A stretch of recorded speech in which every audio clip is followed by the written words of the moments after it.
जैसा कर्म करोगे वैसा ही फल प्राप्त होगा।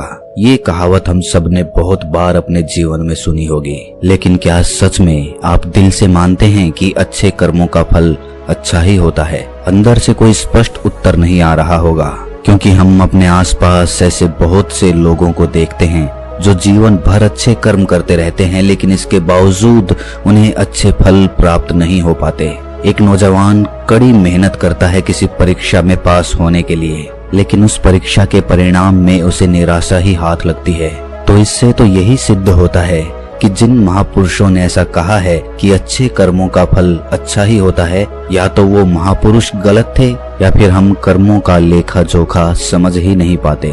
पर चिंता मत करिए, क्योंकि आज की कहानी सुनने के बाद कर्मों के बारे में आपकी सोच, आपकी दृष्टि एकदम स्पष्ट हो जाएगी। कहानी को आखिर तक सुनने के बाद भी अगर आपके मन में कर्मों के बारे में कोई सवाल रह जाता है तो आप कमेंट सेक्शन में जरूर पूछना, क्योंकि आपके सवाल ही हमें चिंतन करने पर मजबूर करते हैं। पुराने समय की बात है, किसी गांव में श्यामू और राधेश्याम नाम के दो भाई रहते थे। पूरा गांव जानता था कि वो कहने को भाई थे, लेकिन भाई जैसा प्रेम उन दोनों में नहीं था। श्यामू बड़ा था और राधेश्याम से वो बहुत तेज और चालाक था। उसने राधेश्याम के हिस्से में आने वाली खेतीबाड़ी की जमीन भी खुद हड़प ली थी। इसीलिए राधेश्याम के परिवार को बड़े ही कष्ट के दिन झेलने पड़ रहे थे। राधेश्याम की पत्नी अक्सर बीमार रहा करती थी और उसके पास उसके इलाज तक के पैसे नहीं थे। लेकिन अपने भाई से विपरीत राधेश्याम बड़े ही शीतल स्वभाव का इंसान था। वो कभी किसी के साथ बुरा नहीं करता था, लेकिन उसके मन में अक्सर ये सवाल उठा करता था कि मैं किसी का बुरा नहीं करता, किसी के बारे में बुरा सोचता तक नहीं हूँ, तो मेरे साथ ऐसा क्यों होता है? क्यों मेरी पत्नी हमेशा बीमार रहती है? क्यों मेरे पास इतना भी धन नहीं है कि मैं अपना जीवन अच्छे से चला सकूं? क्यों मुझे मेरे कर्मों का फल नहीं मिलता है? और मेरा भाई इतना धूर्त है, इतना चालाक है और वो हमेशा मजे में रहता है, उसे तो कोई परेशानी नहीं है। वो सोचने लगा कि शायद बुरे कर्मों का फल अच्छा मिलता है, अच्छे कर्मों का फल अच्छा नहीं मिलता। और धीरे धीरे ये संदेह उसके मन में घर करने लग गया। उसी गांव से कुछ दूर एक सन्यासी अपनी कुटिया बनाकर रहा करता था।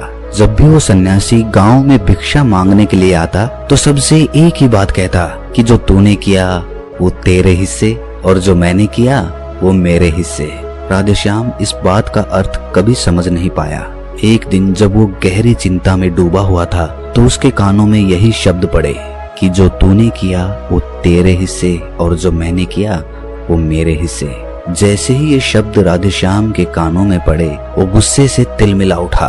उसने गुस्से में उस सन्यासी से कहा कि महात्मन, आप हमेशा एक ही बात का रट लगाते रहते हैं जिसका कोई मतलब नहीं है। अगर आपकी बात सत्य होती तो मैं जीवन में अच्छे कर्म करते आया हूँ, तो मेरे हिस्से में तो अच्छे ही कर्म होने चाहिए थे, अच्छा ही फल प्राप्त होना चाहिए था, लेकिन मुझे कुछ भी अच्छा फल प्राप्त नहीं हुआ।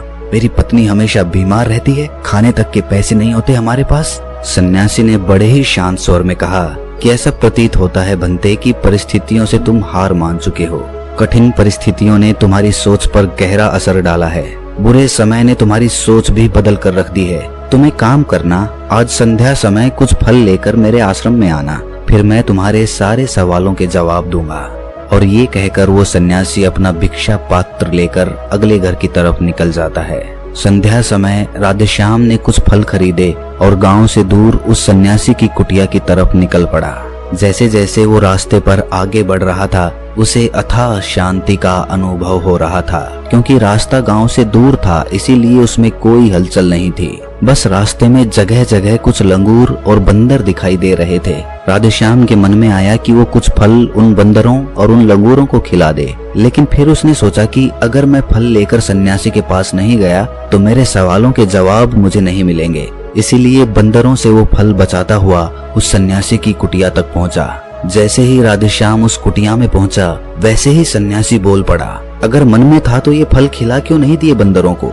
ये सुनकर राधेश्याम आश्चर्यचकित रह गया। सन्यासी को कैसे पता चला कि उसके मन में बंदरों को फल खिलाने की इच्छा उठी थी? उसने पूछा कि महात्मन, आपको कैसे पता कि मैं बंदरों को फल खिलाना चाहता था? सन्यासी ने बड़े ही शांत स्वर में कहा कि जरूरी ये नहीं है कि मुझे कैसे पता चला, हम तो सन्यासी हैं, सबके मन की बात पढ़ लेते हैं। जरूरी ये बात समझना है कि जिस तरह एक बछड़ा हजारों गायों के बीच अपनी माँ को ढूंढ लेता है, उसी प्रकार कर्म अपने कर्ता को ढूंढ ही लेता है।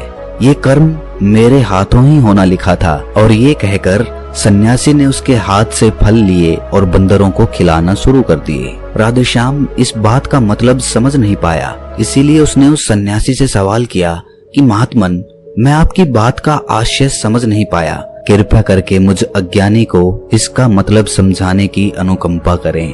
सन्यासी ने बड़े शांत स्वर में कहना शुरू किया कि बनते, मनुष्य को हमेशा यही लगता है कि वही करने वाला है, वही करता है और वही कर्म करेगा। लेकिन समझने की बात ये होती है कि कर्म आपका खुद चुनाव करता है, आप कर्म का चुनाव नहीं करते। अगर आप किसी कर्म को करने के योग्य हैं तो हजारों लोगों के बीच में से कर्म आपको अपने आप ढूंढ कर निकाल लेगा। इसीलिए योग्य बनने पर ध्यान दो, कर्म करने पर ध्यान मत दो। अगर तुम सिर्फ कर्म करने पर ध्यान दोगे तो कभी योग्य नहीं बन पाओगे।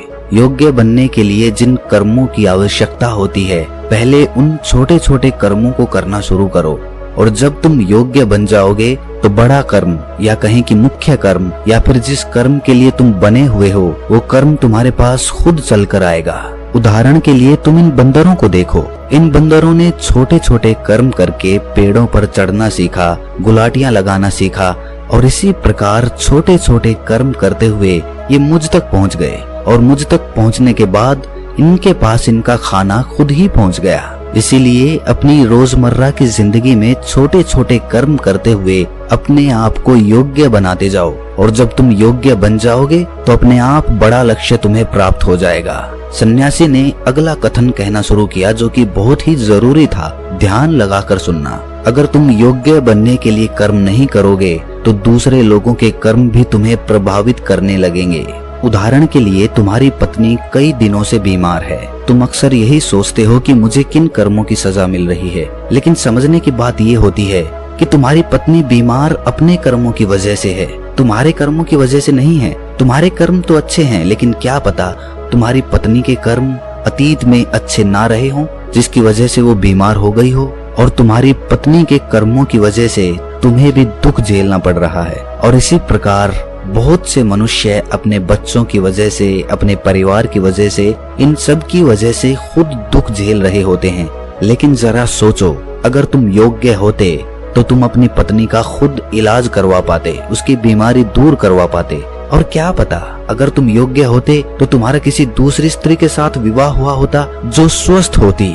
लेकिन तुम योग्य नहीं थे, इसीलिए तुम अपनी पत्नी की वजह से खुद दुख झेल रहे हो। अगर तुम योग्य बन जाओगे तो दूसरे लोगों के कर्म तुम्हें प्रभावित नहीं कर पाएंगे। सन्यासी ने राधेश्याम को चेतावनी देते हुए कहा कि याद रखना राधेश्याम, आपको वो नहीं मिलता जो आप चाहते हो, बल्कि वो मिलता है जिसके आप योग्य हो। इसीलिए अपनी योग्यता को बढ़ाने पर काम करो, उसके लिए कर्म करो। कर्म का फल पाने के लिए कभी कर्म मत करो। राधेश्याम ने सन्यासी से हाथ जोड़कर एक सवाल पूछा कि महात्मन, मुझे ये बताने की अनुकंपा करें कि मैं अपनी योग्यता किस प्रकार बढ़ा सकता हूँ ताकि मेरा मुख्य कर्म मुझको खुद ढूंढ सके।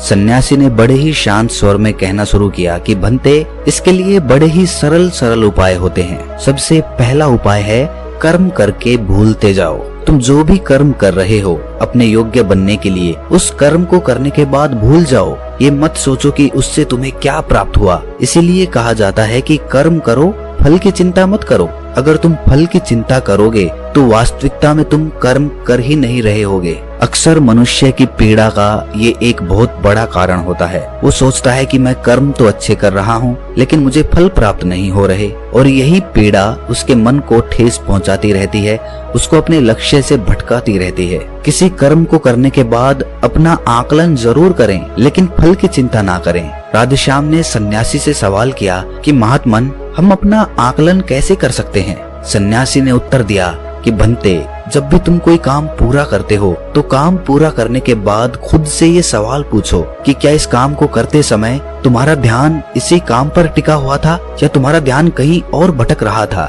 इस तरह तुम खुद का आकलन कर पाओगे कि तुम कितने ध्यान के साथ उस काम को कर रहे थे, और जितने ध्यान से तुम किसी कर्म को करोगे उतनी ही तुम्हारी योग्यता बढ़ती जाएगी। और अगर तुम यूं ही बस पूरा करने के लिए किसी कर्म को करते रहोगे तो उस कर्म से तुम कभी भी योग्य नहीं बन पाओगे। वो कर्म तो पूरा हो जाएगा लेकिन उसका फल तुम्हें प्राप्त नहीं होगा। इसीलिए अपना आकलन इस प्रकार करो कि तुम्हारा ध्यान वहाँ पर टिका हुआ था या नहीं था, या तुम्हारे विचार तुम्हें कहीं भटका ले गए थे। और कोशिश करो कि तुम्हारे विचार अगली बार जब तुम ये कर्म करो तो उसी कर्म पर टिके रहें, इधर उधर दूसरी बातों में भटके ना। राधेश्याम ने इस पर एक सवाल पूछा कि महात्मन, जब भी हम कोई कर्म करते हैं तो हमारा मन विचारों से ग्रस्त हो जाता है, वो तरह तरह की बातें सोचने लगता है, तो हम किस तरह अपने मन को एक ही कर्म पर टिका कर रख सकते हैं? इसके लिए कोई उपाय बताएं। सन्यासी ने इसका उत्तर देते हुए कहना शुरू किया कि भंते, जब भी तुम किसी कर्म को करते समय अपना पूरा भाव उसमें डाल देते हो तो तुम्हारे विचार उसी कर्म पर केंद्रित रह सकते हैं। पूरी निष्ठा, प्रेम और सद्भाव के साथ किया गया कर्म तुम्हारे विचारों को इधर उधर नहीं भटकने देता।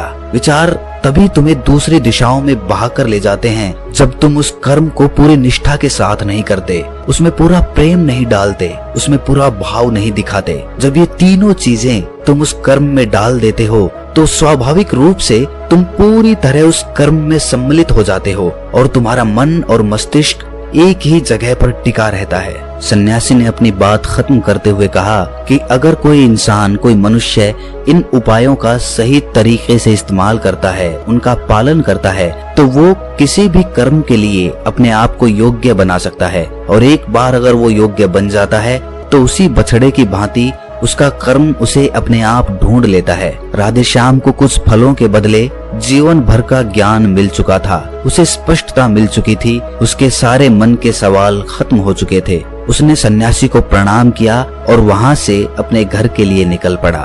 रात हो चुकी थी और रास्ते पर अंधेरा छाया हुआ था। वो इन बातों के बारे में विचार करता हुआ अपने घर की तरफ निकल पड़ता है। तो दोस्तों, कैसी लगी ये कहानी आपको? कमेंट सेक्शन में जरूर बताना, और अच्छी लगी हो तो इस चैनल को सब्सक्राइब करके नोटिफिकेशन बेल को जरूर प्रेस कर देना। तो मिलते हैं अगली कहानी में, तब तक के लिए अपना ख्याल रखें।